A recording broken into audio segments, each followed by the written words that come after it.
ishëm duke qëndruar familja ne një ditë pranverore në Obar. Një moment vetëm babaj dhe unë.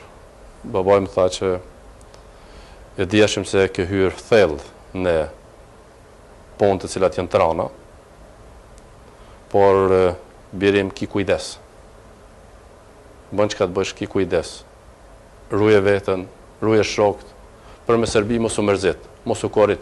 Familja ime, si shumë familje tjera në Kosovë, ishin të përgatitur për të bollëvaquar me ato sfida, me ato vështirësi, me ato rreziqe që pastaj i barti dhe familja ime në çdo herë që policët më kërkonin në shtëpi, arrestoi prindi, merrin në pyetje, kesh trajtoi, liroi dhe kjo ndodhi edhe në 93, 94, 96, pastaj 97, përsëri kidnapimet të vëllezërve, por gjitha këto ishin përpjekje për të më shantazhuar, por çdo represion që behej në tek qytetarët e Kosovës, por edhe në familjet tona, vetëm sa rritej këmbgulësia jonë për të vazhduar deri në fund.